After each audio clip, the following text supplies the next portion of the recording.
Bonjour, j'espère que tu vas bien. Je suis toujours autant ravie de te retrouver. M'expatrier a été la meilleure décision que j'ai prise jusque-là et ce que cela m'a apporté, je ne l'avais absolument jamais envisagé. L'expatriation m'a ouvert des portes d'un monde nouveau. Et non, ce n'est pas une nouvelle culture ou une nouvelle façon de vivre, c'est la découverte de mon monde intérieur, de moi, avec un M majuscule, une connaissance profonde de qui je suis. Et c'est le voyage le plus passionnant de tous. Alors bien sûr, c'est aussi possible de partir à la rencontre de son monde intérieur, ses forces, ses faiblesses, ses ombres et tout ce qu'il y a de pas très beau en nous, comme les mécanismes de défense, nos peurs, nos blessures, nos failles, mais aussi tout l'autre côté, le côté vibrant et beau en restant dans son pays de naissance. Mais je pense que ça aide d'être à l'étranger car c'est déjà un pas fait vers une sortie de zone de confort qui en entraîne ensuite bien sûr un autre, puis un troisième et ainsi de suite. Et c'est comme ça que bien sûr tout s'enclenche. Voyager, c'est donner un sens à sa vie et voyager, c'est aussi donner de la vie à ses sens. C'est une petite citation que j'aime bien puisque je trouve ça tout à fait vrai et c'est bien ce que je ressens aussi. T'expatrier, ça met tous les aspects de ta vie dans une balance et c'est à toi de rechercher à nouveau l'équilibre. Alors parfois c'est facile, c'est simple, ça coule de source, mais parfois tu as tellement bougé les lignes que tu te rends compte qu'il y a quelque chose qui coince ou il y a quelque chose à aller voir, à comprendre, à travailler ou bien aussi à laisser partir pour retrouver l'équilibre et l'harmonie. Et puis ça arrive et ça se vit par cycle ou plutôt par spirale.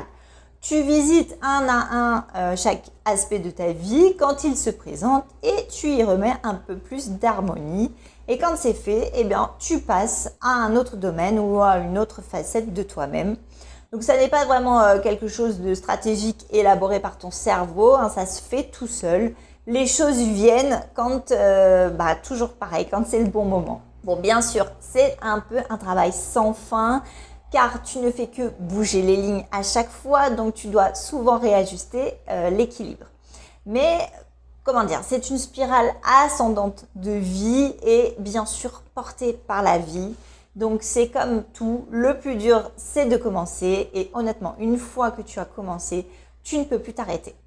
C'est exactement comme quand tu apprends quelque chose de nouveau, une fois que tu sais, tu sais et donc tu ne peux plus retourner dans l'ignorance. Quand je discute avec vous qui êtes en France ou en Belgique, vous me dites tous la même chose.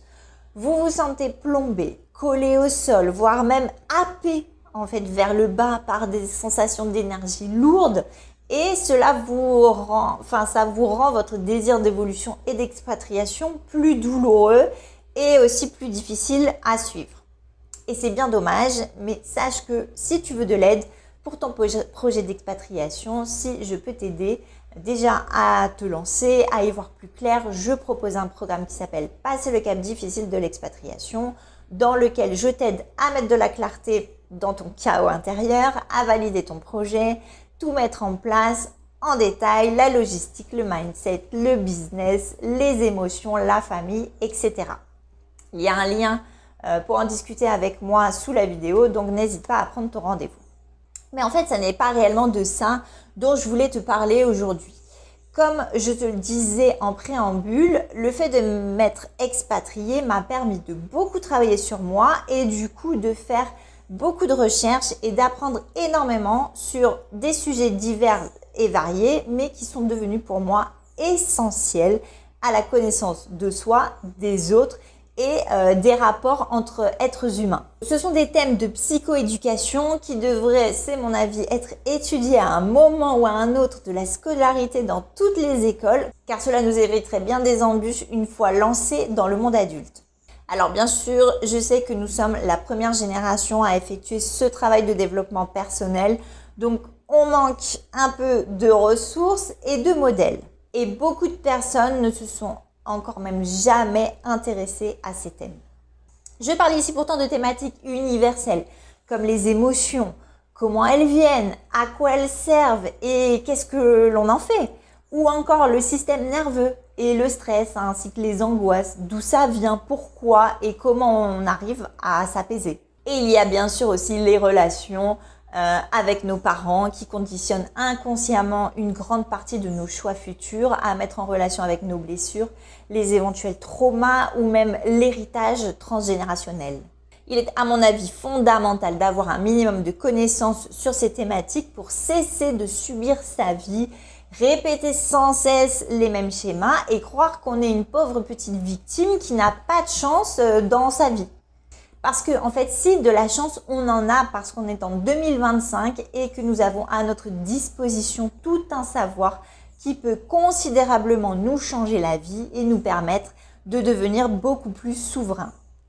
Alors, je sais que parmi vous, nombreux sont celles et ceux qui n'ont pas le temps de creuser ces sujets car cela demande du temps et bien sûr de la persévérance. C'est pourquoi j'ai décidé pour cette rentrée de créer une école en ligne qui s'appelle Enseignement Puissance 3, qui est l'école de ce que l'on n'enseigne pas à l'école.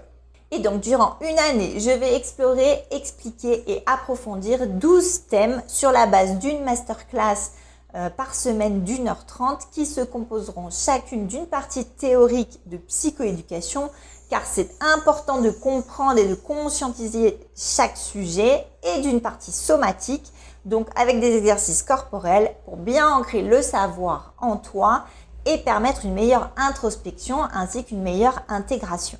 Je te mets en dessous le lien pour aller consulter le planning des masterclass. N'hésite pas à aller voir car tu pourras aussi télécharger gratuitement une Exudance. Donc c'est une danse libératoire qui se focalise sur le thème de la peur, ce qui te donnera une première idée de mon travail et à quoi peut ressembler une pratique corporelle.